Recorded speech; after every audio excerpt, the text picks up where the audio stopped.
এই দুনিয়ার পুরো জীবনটা এটা হচ্ছে লালসাময় একটা জীবন, লোভ, মরিচিকা, মায়াজাল। এই মায়াজালে আমরা আটকে আছি, ফলে মৃত্যুর কথা আমরা ভুলে গিয়েছি। পাগলের মতো ছুটছি, আরো টাকা লাগবে, আরো খ্যাতি লাগবে, আরো যশ লাগবে, আরো দাপট লাগবে। আমার এত টাকা দিয়ে কি হবে? এত সম্পদ দিয়ে কি হবে? এত ব্যস্ততা দিয়ে কি হবে তোমার? অনেক হয়েছে। আন্না Come on, take a rest, take a breath, and think about death. Think that you have to go back to your Lord. একটু বসেন না, একটু ভাবেন যে আমাকে চলে যেতে হবে, চলে যেতে হবে। এই কোলাহল, এই ব্যস্ততা, এগুলো থাকবে, থাকবো না আমি। সাইয়েদনা ওমর ফারুক বলেছেন, মুতু ক্বাবলা আন তামুতু, মরার আগে একবার মরো। হাসিবু ক্বাবলা আন তুহাসাবু আলাইকুম, তোমার হিসাব নেওয়ার আগে তুমি একবার নিজের হিসাবটা করো না। কাগজ বের করে একটু লিখো না কি কি ভালো কাজ করছিলা, যেগুলো দিয়ে নাজাতের ওয়াসিলা হতে পারে। 1, 2, 3, আর কি কি আকাম কুতাম করছো দেখো না, লিখে দেখো তোমার অবস্থাটা কি। মরার আগে একবার মরো। মরার আগে খাটের মধ্যে শুয়ে শটান করে চোখ বন্ধ করে একবার মরার ভান করে দেখেন কেমন লাগে। চোখটা বন্ধ করেন আর ভাবেন আপনি নাই, কি কি হতে পারে ভাবেন। আপনার ছেলে মেয়েরা কান্না জুড়ে দিবে, আপনার প্রাণের স্ত্রী বিলাপ শুরু করে দিবে, বন্ধু বান্ধবের চিৎকার মাতো, স্থানীয় এলাকায় মসজিদে পেশনা, অমুক এলাকার নিবাসী, অমুক ভাই, অমুকের ছেলে অমুক দুনিয়ায় নাই। সব আত্মীয়রা চলে আসবে, ফেসবুকে স্ট্যাটাস দেয়া হবে, সবাই সবাইকে জানাবে বিকাল 4টায় অমুক হাই স্কুল ময়দানে আপনার জানাজা। ছুটে আসবে, সবাই ছুটে আসবে আপনাকে শেষ বিদায় দিতে, গুড বাই জানানোর জন্য। আর ওয়াদা, বিদায় জানাতে আসবে সবাই। 4 তাকবীর দিয়ে আপনার জানাজা হবে, অশ্রুসিক্ত জানাজায় আপনার বিদায় হবে। কাঠের খাটিয়ার মধ্যে করে কাঁধে তুলে আপনার কবরে নেওয়া হবে। আগে থেকে খুঁড়ে রাখা কবরটার মধ্যে আপনারে বিছিয়ে দেয়া হবে। বাঁশের কচি দিয়ে তার উপরে মাটির চাপা দিয়ে সব চলে যাবে। ভাবেন না একবার চোখ বন্ধ করে, this is the circle of life, this is the nature of life. এটা সবার হবে, আমার হবে, আপনার হবে। এত মায়া, এত ভালোবাসা কই যাবে? কেউ থাকবে না। সবাই আপনার অন্ধকার কবরে রেখে দিয়ে চলে আসবে। উপরে বাঁশের কঞ্চি, তার উপরে মাটির চাপা, অন্ধকার আর অন্ধকার। এই অন্ধকার যেন শেষ হতে চায় না, শুধুই অন্ধকার, ঠিক কিনা? এজন্য আমাদের চলে যেতে হবে। দাদা গেল, চাচা গেল, মামা গেল, আমাদেরকেও যেতে হবে, জোরে কোন ঠিক কিনা? একদিন মাটির ভেতরে হবে ঘরে মন আমার, কেন বাঁধবো দালান ঘর? প্রাণ পাখি উড়ে যাবে পিঞ্জর ছেড়ে, ধরা ধরে সবই রবে, তুমি যাবে চলে।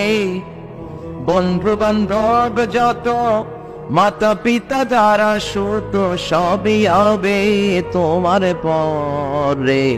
মন আমার কেন বাঁধো দালান ঘর? একদিন মাটির ভেতরে হবে ঘরে মন আমার, কেন বাঁধো দালান ঘর? ঠিক কিনা? সব করে থাকবে, চলে যেতে হবে আমাদেরকে। এজন্য আখিরাতের কথা যেন আমাদের স্মরণ হয়। বিশ্বনবী বলতেন, নাহাইতুকুম আন জিয়ারাতিল কুবুর, আমি তোমাদেরকে কবর জিয়ারত করতে আগে নিষেধ করতাম, কিন্তু এখন নিষেধাজ্ঞা প্রত্যাহার করে নিলাম। এখন সব সময় তোমরা কবরের সামনে যাবা আর জিয়ারত করবা। কবরস্থানে জানতো বড়ুয়া কৃষ্ণপুরের এই গ্রামের কবরস্থান আছে কোন দিকে? পূর্ব দিকে আছে, গোকরার জলের ওদিকে। যান আপনারা, একটু যাবেন, একটু গেলে আখিরাতের কথাটা স্মরণ হবে। ওখানে ছোট শিশুরা শুয়ে আছে, কিশোর যুবকরা আছে, আপনার মতো তাগড়া যুবক মুরব্বীরা আছে। এরা এই এলাকায় থাকতো, এরা আকাশ থেকে নেমে আসে না, এই এলাকার সন্তান আজ নাই। একটা সার্টেন পিরিয়ড শেষে আপনিও থাকবেন। This is the nature of life, this is the circle of life. ছোট্ট শিশু হয়ে এসেছিলেন, শৈশব, কৈশোর, যৌবন, প্রৌঢ়ত্ব। আগে ছিলেন সিঙ্গেল, বিয়ে করে হয়ে গেলেন ডবল। এরপরে আল্লাহ আপনাকে একটা মেয়ে দিল, এরপরে মেয়েকে বিয়ে দিয়ে শ্বশুর হলেন, এরপরে ওই মেয়ের ঘরে সন্তান হতে নানা হলেন। আর কতদিন? অনেক দিন হলো তো, অনেক লম্বা সময় পেয়েছেন আপনি। Think about that. এবার যাওয়ার কথা ভাবেন, আখিরাতের সামানের কথা ভাবেন। ফিরে যেতে হবে। কি শক্তিশালী যুবক, বার্ধক্য চলে আসলে লাঠি ছাড়া চলতে পারে না। কুচকুচে কালো দাড়ি সাদা হয়ে যায়, দাড়ির শুভ্রতা, বয়সের ভার, রং ধরা যৌবন জং ধরে শেষ, ঠিক না? This is the circle of life. এটাই জীবন, চলে যেতে হবে, কেউ থাকতে পারবে না, ঠিক কিনা? এটা রিমাইন্ডার আল্লাহ এই সূরার ভেতরে দিয়েছেন যে তোমাদেরকে ফিরে যেতে হবে, এই লোভ লালসা ছেড়ে দাও। রব্বুল আলামিন বলেন আল্লাহুকুমুত তাকাসুরু হাত্তা যুরতুমুল মাকাবির। ও গোলাম, দুনিয়ার সম্পদ লোভ লালসা তোদেরকে পাগল বানিয়ে দিয়েছে। এই লোভ পাগলামি কোনদিন তোদের থামবে না যতদিন না তোরা কবরে ঢুকবি, ঠিক কিনা? কার টাকা? আল্লাহ বললেন দুনিয়ার সম্পদ আর লোভ আর ভয়ে তোমরা গাফিল হয়ে গিয়েছো। আখিরাতের কথা তেমন তোমরা ভুলে গিয়েছো, কিন্তু আখিরাতে তোমাদের যেতেই হবে, কবরের বাড়িতে তোমাদের ঢুকতেই হবে, ঠিক কিনা? যেতেই হবে, আমরা ভুলে যাই। আলহাকুমুত তাকাসুর, অতিরিক্ত পাওয়ার লোভ, বেশি বেশি খাওয়ার লোভ, বেশি বেশি জমানোর লোভ মানুষকে গাফেল বানিয়ে দিয়েছে। এটা মানুষের স্বভাব, আরো চাই আরো চাই, এই স্বভাবটা আছে না নাই? দেখবেন ছোট বাচ্চারা মসজিদের দোয়া অনুষ্ঠান শেষে জিলাপি দেয় না? গরু কৃষ্ণ করে কি দেয়? আগে বাতাসা দিত না, এখন কি দেয়? জিলাপি দেয়, মিষ্টি দেয়। তো মসজিদের 2-3 গেট থেকে যদি দেয়, ছোট বাচ্চারা দেখবেন এদিক দিয়ে কয়েকটা নিয়ে আবার ওই গেটে লাইন ধরে। ওর হাত হলি ছোট হাত, ওর হাত ভর্তি জিলাপি, আর নেওয়ার জায়গা না, এরপর আরেক জায়গায় লাইন ধরছে। আরো লাগবে, আরো লাগবে, এই আরো আরো আরো চাই, এই স্বভাবটাই মানুষকে কুড়ে কুড়ে শেষ করে দিয়েছে। এত লাগবে কেন তোমার? চাহিদার কোনো শেষ নাই, unlimited demand of human being. যার আছে বেশি তার চাই বেশি, যার সাইকেল আছে তার হুন্ডা চাই, হুন্ডা আছে তো প্রাইভেট কার চাই, প্রাইভেট কার আছে তো প্লেন চাই, প্লেন আছে তো হেলিকপ্টার চাই, হেলিকপ্টার আছে তো ওইটা চাই, ওইটা আছে তো সেটা চাই, ঠিক কিনা? এলাকার মেম্বার যে হয়েছে চেয়ারম্যান হতে চায়, আছে না নাই? চেয়ারম্যান সাহেব এমপি হতে চায়, আছে না নাই? এমপি সাহেব মন্ত্রী হতে চায়, আছে না নাই? মন্ত্রী সাহেব প্রধানমন্ত্রী হতে চায়, আছে না নাই? কিন্তু এই দেশে সুযোগ নাই। কথা কন, এই দেশে প্রধানমন্ত্রী সিলেক্টেড, 2-3 জনের বাইরে কেউ প্রধানমন্ত্রী হতে পারবি না, ঠিক কিনা? আমার এই জীবনে তো আমি 2-3 জনকে দেখলাম। বেগম খালেদা জিয়া, মাননীয় প্রধানমন্ত্রী শেখ হাসিনার ছোট্টবেলা দেখেছি এরশাদকে, আমরা তখন ছোট। তো মানুষের চাহিদার কোনো শেষ নাই, যার আছে বেশি তার চাই বেশি। এজন্য বিষ্ণু বলেছেন উনজুরু ইলা মান হুয়া আসফালা মিন, তোমার চেয়ে যে খারাপ আছে ওর দিকে তাকাও। ওয়ালা তানজুর মান হুয়া আ'লা মিন, তোমার চেয়ে যে ভালো আছে ওর দিকে তাকাও না, তোমার চেয়ে যে খারাপ অবস্থানে আছে ওর দিকে তাকাও। অনেকে নিজের অবস্থান নিয়ে সুখী না, এরকম আছে না নাই? আল্লাহ আমার এটা দিল না রে, ওইটা দিল না রে, পাইলাম না রে, কিচ্ছু হয় না, কি করবো জীবনে, হতাশ। আসলে আছে কিন্তু অনেক, কিন্তু শুকরিয়া নাই, ডাকাত, ঠিক না? নিজের অবস্থান নিয়ে সুখী না, কিন্তু অনেক লোক আছে তারা আপনার অবস্থানে পৌঁছতে চায়। তাদের দিকে তাকিয়ে দেখেন, আপনি যে অবস্থানে আছেন এই অবস্থানে পৌঁছাটা অনেকের কাছে স্বপ্ন। তারা প্রতিনিয়ত সংগ্রাম আর স্ট্রাগল করে যাচ্ছে আপনার অবস্থানে পৌঁছতে, আর আপনি এটা নিয়ে সন্তুষ্ট না। শেখ সাদির নাম শুনেছেন? বালাগাল উলা কাশাফাত দুজা, এই কবিতাটা রচয়িতা ইরানের বিখ্যাত এক কবি। উনি একবার আর্থিক সমস্যার মধ্যে দিয়ে সময় কাটাচ্ছেন, টাকা নাই, পয়সা নাই, পায়ে দেওয়ার মতো জুতা নাই। উনি খুব দুঃখ পেলেন, হায় রে, আমি ইরানের এত বড় কবি, আমার পায়ে দেওয়ার মতো জুতা নাই। দুঃখ ভরা মন নিয়ে রাস্তায় হাঁটতে বেরোলেন। হাঁটতে হাঁটতে হঠাৎ দেখলেন একটা লোক শুয়ে শুয়ে কাঁদছে, ওই লোকটার 2টা পাই নাই, পাই নাই।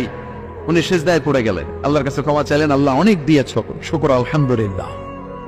এজন্য যেই পরিস্থিতিতে থাকি না কেন আমরা কি পড়বো? জোরে বলেন, কি পড়বো? এজন্য কানাআতু মিনাল ইসলাম, অল্পে তুষ্টি থাকার নাম হলো ইসলাম। সম্পদ লাগবে কিন্তু সম্পদের পাহাড় লাগবে না, ঠিক না? অল্প খান, অল্প পড়েন, অল্প জামান, অল্পের ভেতরে বরকত ঢুকায়া দিছে কে? দেখবেন যাদের সম্পদ অল্প তারা সুখী বেশি। জরিপে এটা দেখা গিয়েছে, অনেক সার্ভেতে এটা এসেছে, যারা সম্পদশালী এরা দুঃখী বেশি, এদের দুঃখ বেশি, টেনশন বেশি। খুব স্বাভাবিক, টাকা যার বেশি রোগ তার বেশি, টাকা যার বেশি টেনশন তার বেশি, টাকা যার বেশি ঘরে শান্তি তার কম, আছে না নাই? ঘরের ভেতরে অশান্তি, ছেলে কথা শুনে না, ছেলে টানে গাঞ্জা, মেয়ে করে পরকিয়া, আছে না নাই? স্ত্রী কথা শুনে না, ভালোবাসা নাই, ঘরটা জাহান্নামের টুকরা। রোগ বালাই, এক একটা হসপিটাল বিল পরিশোধ করতে মাসে 5 লাখ 10 লাখ আছে না নাই? কিছু খেতে পারে না, ডাক্তার একেবারে ডায়েট মেনু বলে দিয়েছে।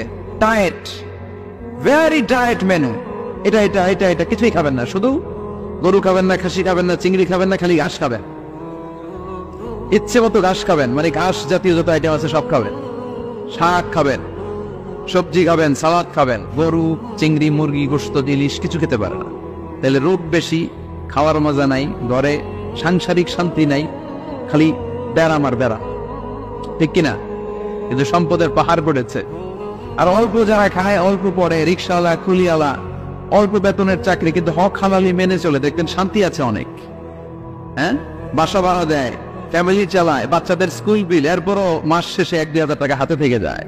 আরো প্রতি মাসে 10 কোটি টাকা ইনকাম, তারপরও ব্যাংকের ঋণ আছে না নাই?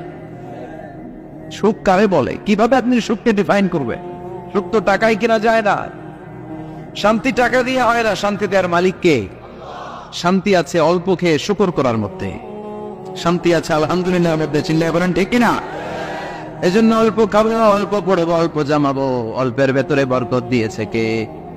দেখেন ধনী ভাইরা খেতে পারে না, কিন্তু রিক্সাওয়ালার কি সমস্যা হয়? রিক্সাওয়ালারা সব খেতে পারে, কুলিওয়ালা, দিনমজুর, এরা একেবারে স্লিম সুঠাম দেহি, মেদহীন পেট, পেটে কোনো মেদ নাই, বডি নাই।